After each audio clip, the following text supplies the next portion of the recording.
नमस्कार दोस्तों, बहुत स्वागत है आप सभी दर्शकों का और आप इस वक्त देख रहे हैं केनी न्यूज। दोस्तों, अखबारों की रिपोर्टिंग की भाषा डरावनी होती जा रही है।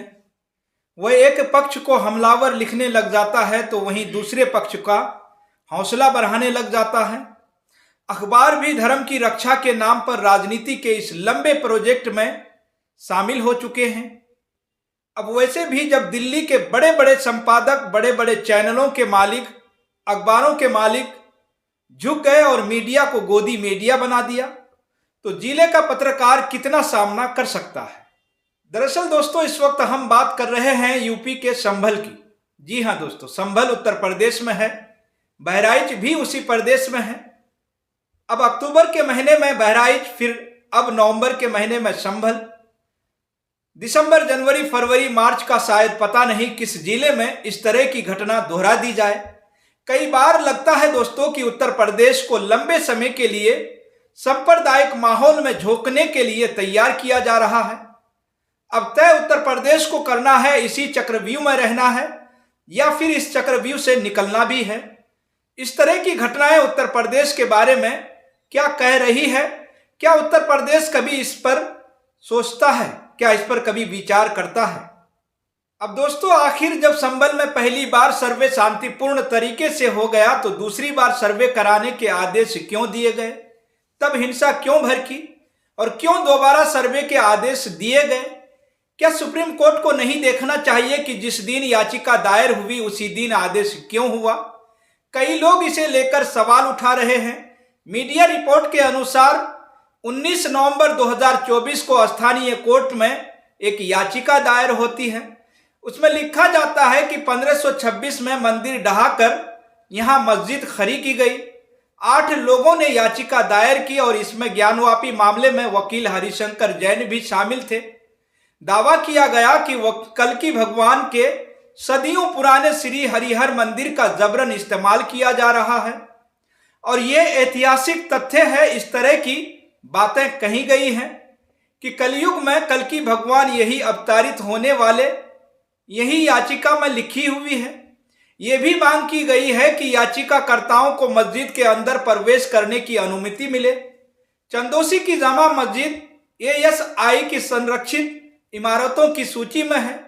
याचिकाकर्ताओं ने ASI पर भी आरोप लगाया कि उसके पास इमारत का नियंत्रण नहीं है।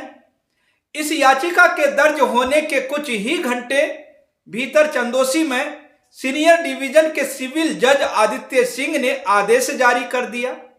एक एडवोकेट जनरल की नियुक्ति कर दी और उन्हें मस्जिद में शुरुआत सर्वे करने के लिए कह दिया गया।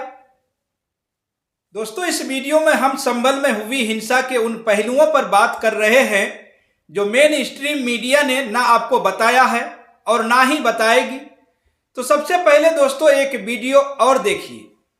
अपना भविष्य बता सकते हो इनके चक्कर में नेताओं के अपने। तो दोस्तों, देखा आपने किस तरह से वो कह रहे हैं कि नेताओं के चक्कर में अपना भविष्य खराब मत करो। यह अपील संभल के SP कृष्ण बिश्नोई संभल में हुए भारी बवाल के बाद जनता से कह रहे हैं। दोस्तों, कई मीडिया रिपोर्ट्स में यह दावा किया गया है कि यह भीड़ धार्मिक नारे लगाते हुए ही मस्जिद में घुसी थी। अब सवाल यह है दोस्तों कि जब टीम सर्वे करने गई थी तो भीड़ को पुलिस ने जाने ही क्यों दिया और नारे क्यों लगाने दिए? सर्वे करने गए थे तो वो करते, इसमें नारे लगाने का कोई सवाल ही नहीं उठता। लेकिन दोस्तों, सिर्फ इतना ही नहीं, संभल में क्या कुछ नहीं हुआ है मामले में पुलिस कर्मियों का एक वीडियो भी सामने आया।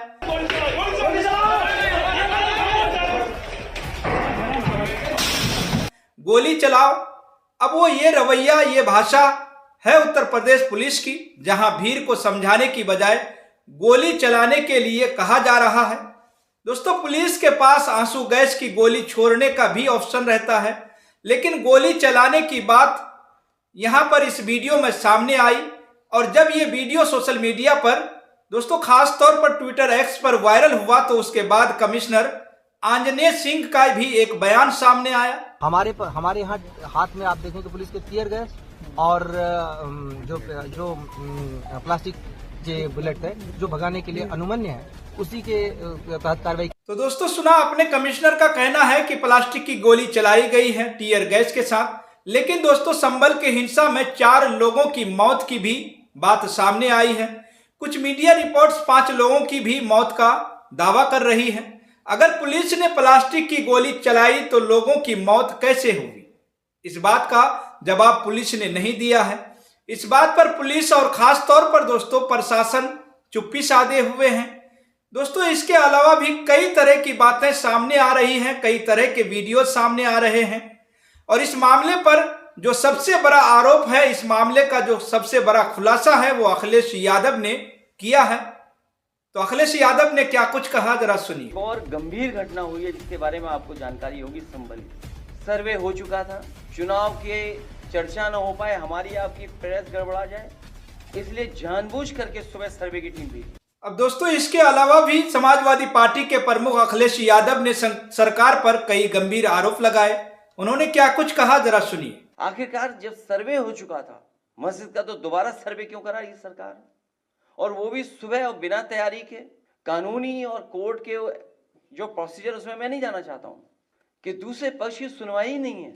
तो दोस्तों सुना आपने, सिर्फ अखिलेश यादव ने ही नहीं बल्कि राहुल गांधी भी एक्स पर लिखा कि प्रशासन द्वारा बिना सभी पक्षों को सुने और असंवेदनशील से की गई कार्यवाही ने माहौल और बिगाड़ दिया और कई लोगों की मृत्यु का कारण बना, जिसकी सीधी जिम्मेदार भाजपा सरकार है। भाजपा का सत्ता का उपयोग हिंदू मुसलमान समाजों के बीच दरार और भेदभाव पैदा करने के लिए करना न प्रदेश के हित में है न देश के। मैं सुप्रीम कोर्ट से इस मामले में जल्द से जल्द हस्तक्षेप कर न्याय करने का अनुरोध करता हूं। इसके अलावा दोस्तों उन्होंने संभल में शांति की अपील भी की। वहीं इस मामले पर चंद्रशेखर आजाद की तरफ से भी एक बयान सामने आता है, जिस पर उन्होंने कहा कि मैं संभल जाऊंगा और इस हिंसा में मारे गए लोगों के परिजनों से मुलाकात करूंगा। आगामी संसद सत्र में मैं सरकार की आंखों में आंख डालकर कहूंगा कि हमारे लोगों की जान इतनी सस्ती नहीं है। जिसके बाद दोस्तों चंद्रशेखर आजाद संभल भी जा रहे थे, लेकिन उन्हें संभल पहुंचने से पहले ही रोक दिया गया और वह संभल पहुंचकर शासन से प्रशासन से इस मामले पर कोई बात भी नहीं कर पाए। इसके अलावा कई और लोगों ने भाजपा पर आरोप लगाए हैं। तो वहीं संभल में हुई हिंसा पर सांसद जियाउर रहमान बर्क और विधायक इकबाल महमूद के बेटे सोहेल इकबाल पर एफआईआर दर्ज हो गई। कई तरह के आरोप लगा करके इन पर एफआईआर दर्ज की गई थी, जिस पर अखिलेश यादव ने जवाब देते हुए कहा कि सांसद जियाउर रहमान बर्क संभल में मौजूद ही नहीं थे, वो बेंगलोर में थे। इसके बावजूद उनके खिलाफ एफआईआर दर्ज कर दी गई। सरकार ने यह दंगा कराया और कोर्ट ने दूसरे पक्ष को सुने बगैर सर्वे का आदेश दे दिया है। दरअसल दोस्तों संभल में यह हिंसा शाही जामा मस्जिद को लेकर हुई, जहां हिंदू पक्ष का दावा है कि यह हरिहर मंदिर है, लेकिन वहीं मुस्लिम पक्ष इसे 200 से 250 साल पुरानी मस्जिद बता रहा है। इसके बाद एक पक्ष की तरफ से सिविल कोर्ट में याचिका लगाई गई। कोर्ट ने मस्जिद का सर्वे करने का ऑर्डर या फिर यूं कहिए कि आदेश दे दिया। पहली बार जब सर्वे हुआ था तब शांति से हुआ, लेकिन दूसरी बार जब सर्वे हुआ तब इसमें कई तरह की बातें निकलकर सामने आई, क्योंकि दूसरी बार के सर्वे में हिंसा भड़क उठी थी। और खास तौर पर दोस्तों ध्यान देने वाली बात यह है कि जब दूसरी बार सर्वे हुआ, यानी कि 24 नवंबर को जो सर्वे हुआ था, उस सर्वे को कराने के लिए जो टीम वहां पर पहुंची थी सुबह 6:30 बजे पहुंच गई थी। धार्मिक नारे लगाए गए, जिससे दूसरे समुदाय की भावनाएं आहत हुई, उन्हें ठेस पहुंचा, कई लोग हट हुए। लेकिन इस दौरान कई तरह की बातें, खबरें जो है सामने आने लगी। मेन स्ट्रीम मीडिया इसमें दूसरे समुदाय की गलती बता रहा है, लेकिन दोस्तों कई ऐसे पहलू भी हैं जो कि मेन स्ट्रीम मीडिया आपको नहीं दिखा रहा है, आपको नहीं बता रहा है। और इस वीडियो में ही हमने उन सब पहलुओं पर बात की है। खास तौर पर दोस्तों जियाउर रहमान बर्क पर जो एफआईआर दर्ज हुई है उसको लेकर के भी अखिलेश यादव ने जवाब दिया है। और अखिलेश यादव ने यह भी बताया कि यह हिंसा हुई नहीं थी बल्कि करवाई गई थी, जिसके आरोप और जो अखिलेश यादव के बयान हैं वो कुछ देर पहले ही आपने इस वीडियो में सुने। तो फिलहाल के लिए दोस्तों इस वीडियो में, इस खबर में मेरे साथ इतना ही, लेकिन संभल में इस तरीके की जो हिंसा हुई है, इस पर जो भी आपकी राय हो, अखिलेश यादव पर आपकी जो भी राय हो, और इस पूरे मुद्दे पर, इस पूरे मसले पर आपकी जो भी राय हो, आप अपनी राय हमारे कमेंट बॉक्स में जरूर लिखिएगा, जरूर बताइएगा। और दोस्तों, केएनई न्यूज को ज्यादा से ज्यादा शेयर जरूर करें और सब्सक्राइब भी कर लें। अगर वीडियो पसंद आई हो तो वीडियो को भी लाइक करना बिल्कुल भी ना भूलें। तो फिलहाल इस खबर में इतना ही, फिर मिलेंगे अगली खबरों के साथ। आप सभी का बहुत बहुत शुक्रिया, धन्यवाद।